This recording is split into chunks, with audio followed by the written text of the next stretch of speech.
Mia Christie here, and I'm going to talk about something that's related to creativity that I call the Landlocked Pirate Syndrome. So you can imagine a pirate's been out adventuring, his whole adult life, and finally meets a girl who pins him down, and they get married, they have kids, he needs to start working, oh my gosh, my cat. He needs to get a job with the local merchant and, settle down in the village, and he's nowhere near the pier, and he never gets to go out on a boat anymore. So, he's landlocked. He might be kind of restless with this new life, which doesn't have the same kind of adventures that his old one did. Not to say he doesn't love his new life, but he, and the purring sound is my cat. Sorry, she's wants to be right here on screen with me. Anyway, he, may love his wife and his children and his new life, but he kind of misses that part of himself that was wildly adventurous and, out at sea. So you may have felt like this yourself. I don't know if you ever felt like this, but I certainly think about my 20s and being more free. Not that I'm not free now, but I mean, it's a different kind of freedom now. But I guess in my 20s I had less responsibility and, was a little bit wilder. So maybe you were that way too, and you have fond memories of those days. Or whenever you've had the period like that in your life. I don't know. Or maybe you just find yourself restless in general. Maybe you never really let loose, I don't know what your situation's like. So, I find that I get restless if I'm not doing my art. So it's something I've noticed, like a pattern in my life. Like, art's been there for me to kind of, as like a solace in times of transition. It's actually probably the most reliable way for me to get back in touch with, it is the most reliable way for me to get back in touch with myself and kind of return to that childlike self who feels like a more true version of me. I call it Landlocked Pirate Syndrome because I think it paints a very vivid picture of like a pirate should be at sea, and being landlocked just isn't right. So it's just another way for me to say something I have said before, which is that we all inherently have this desire to create, and it is our way of bringing ourselves out into the world. And so when we're not doing it, we feel this tug at our hearts, or this itch, kind of this gut feeling of like, I should be doing something else, or I feel like something's missing. And, for some of us, that can turn into all sorts of beautiful things. Like maybe we would go out and try ballet and become a dancer. We, take up piano and suddenly become a pianist. And we have this great hobby that just revitalizes us, nourishes us and kind of brings us back to who we really are. And for me, painting is definitely that. And writing is too. But, I think painting is a little bit more immediate. So when you're trying to capture the mood of something, the look of something, and kind of interpret it from your own lens, it requires your full attention, and it's super immersive, and therefore feels like an escape from reality. And it's not just an escape from reality that you might get out of watching TV or a movie, which those are very immersive activities too, but you still are aware that you're watching a screen. To be in the process of actually creating something, I think is a step beyond that, that really, like, you're in the action, you're on the adventure, and you're also creating it as you go. I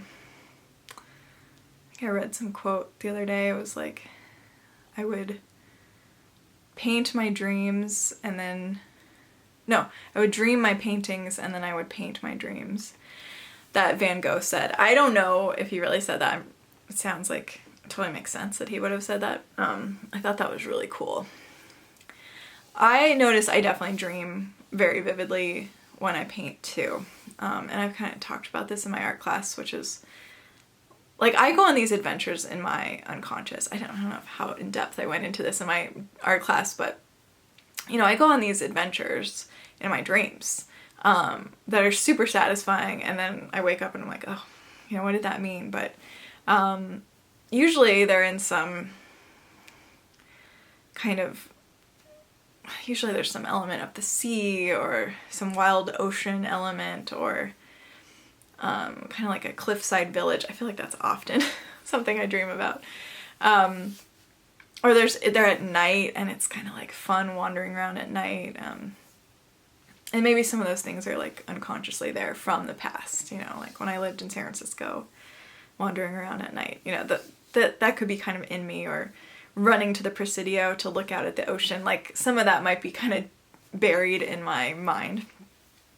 So those are some of the adventures I went on, and then I get to like relive them kind of in a different way at night. And I'm probably scratching myself because this is like, you know, personal, but it's like I think that there's like this wildness, for lack of a better word, or like truer self that is more free than kind of our everyday life can feel. For me, like routine, having to be somewhere, people counting on you, that can sort of feel like a burden sometimes. You know, I don't know if it's like that for you, but if you like think about it, like if you were a child, when you're a child, you know, you could just be deeply in your imagination playing in the backyard. And for you, that was like a whole world. And there was some freedom to that, even though there were constraints or fence around you. But, you know, you had this potentially rich interior life. I know I did, playing around in my backyard. So, anyway, I think that there's like a longing to be closer to that self, and art is a great way for me to kind of get back to that. I painted on Sunday, and it actually had been a while since I painted, and it was like such a magical day to be able to like start the day with painting. And then my husband and I went on this rather challenging hike on a trail we'd never been on, uphill, kind of going right into the wind, not protected by many trees or anything like that. And, you know, it was fun, even though it was a little bit, had an element of danger. I think the element of danger helps make it fun. You know, like I'd been under the sea as I was painting. I painted this, kind of like mollusk looking nautilus thing. It's like a shell, but it has the little creature in it, you know, swimming through the ocean. And, you know, the picture I was painting from, it was something I found on Pinterest, but it was like a very much like deep sea quality. And so I was like under the sea, like really observing this creature, like kind of sucked into the paper, if you can imagine that. And then like I got to exercise this part of my brain that doesn't get to be used that much. You know, mostly I'm writing emails or making requests, you know, in project management tools, or I'm communicating to someone, or I'm in a meeting, you know, at work, which is all great, but it's a part, that's like more of the left side of the brain activity. And right side of the brain, you know, our creative brain, gets super underutilized, I think. It comes out in different ways, of course, like we may not realize we're being creative in the moment, but, you know, I think to be really like not verbal, you're just immediate, like you're just there with the immediate, like you're just seeing and then replicating with your hands, but it's really like your brain communicating to your hand images, not, you know, like the space between, and there's not a lot of words involved, you know, it's just there. And then in my dreams, like there's not usually a lot of words, it's a lot of just moods, and like I don't get to really, I don't know, I don't think there's a lot of talking in my dreams. You know, I think it's like images and stuff that I get to recall when I wake up. So anyway, I feel like art and dreaming are kind of like ways I go on adventures now. Not that I don't go traveling or, you know, do anything like that, but I mean, I have a trip planned and I'm excited about it. And I know it'll be an adventure, but one of the things I've noticed is like I don't necessarily need to go on vacation that much or crave it that much because I have this like rich interior life. And I have this escape through art. So I kind of like can go on vacation anytime I want. Or on an adventure anytime I want. And really like life is richer, like the simple pleasures, like going on a hike in your hometown, which is what my husband and I do a lot. We're blessed to be able to like walk outside our door and get to a trail rather quickly. You know, we didn't have to pay anything to do that. It wasn't like a big extravagant thing, but it's like we're still discovering new trails. And anyway, that's I feel like art kind of gives me appreciation for the beauty in like everyday moments like that more. And being able to like appreciate the everyday adventures I go on. So, you know, I go on these like epic walks at work. They really only take 40 minutes, but like they're super steep stairs that I walk, or, you know, I go up super steep hills in San Francisco and get these gorgeous views, vantage points of the city and the skyline or the bay. And, you know, meanwhile, I've like observed various flowers or people, you know, on the way, and architecture. And for me, that's like enough of an adventure, you know, like I'm very satisfied easily with like everyday life stuff. So I highly recommend doing art. I think that kind of helps me go to that mode in my brain a little more easily. You know, I think for some of us, like watching music videos is like a way to do that. Kind of like be in more of a dream state. And if for those of us who do remember our dreams and like dream journal, which I don't really do, but you know, I recall some of my dreams. It's, we're fortunate that we get to like go into that mode of our brain that's totally different than the mode we kind of have to be in the world with people and make money or survive and all that. So, you know, making money is great, of course, but it's like kind of the prescribed ways that we're taught to like be productive through school and all, you know, focusing on a lot of projects and getting things done. It's definitely what we're trained to do, and it can feel like a big luxury to just paint, maybe with no agenda, you know, maybe you have something you want to paint, but to just kind of let the time wander. Like, you know, usually I'll sit down kind of with the intention of not timing myself, you know, like not having a deadline. If anything, if someone pulls me out of painting too fast, I'll be kind of cranky. But when I have free space, like I really like don't like making plans that much. My friends might have noticed that about me by now. I don't know. I like to have a lot of free space. And so I think part of that is so I have time to paint, and like, you know, a half hour can turn into 3 hours very quickly when you're kind of in that mode and like time disappears. But it's so satisfying and restorative that it's like good, you know, and time well spent. And then sometimes paintings you think they might take an hour or 2 hours, but they're very quick. And the 30 minutes could feel like 3 hours of like bliss, which is also a really cool thing about time. So I think when you're on an adventure, like time is just different, you know, when you're having fun and enjoying yourself, time is just expansive in a good way.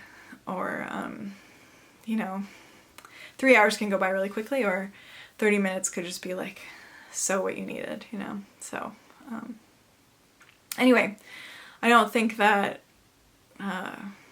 pirates and like adventures really worry too much about the time. I think they know that there's certain things they might be up to that are going to take as much time as they're going to take. Whether it's like invading another ship or sneaking something, you know, or whatever.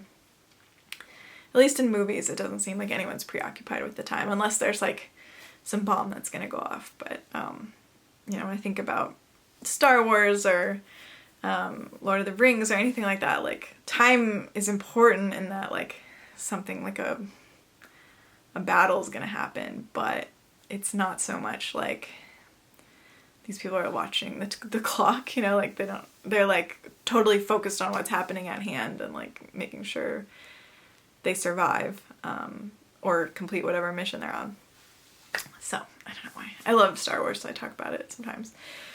Anyway, yeah, so that's what I do to like alleviate the restlessness. And I think that was like the main point, is do art to alleviate restlessness, because that restlessness comes from your need to create, your desire to create. So try it out and let me know how it goes. Let me know if you did a project that you've been meaning to do and you're glad you did it, you know. I recently got a message from a woman I know who let me know about some sewing projects she had recently taken on, and she sounded so excited about it, you know, and that desire to create is a powerful one. And when it just like feels so good to like be ourselves, you know, and if that's your way of being yourself, be more yourself, give yourself that gift. Okay, thank you for your time. I've enjoyed being with you. Have a good one. Bye. Pirates. Okay, start it.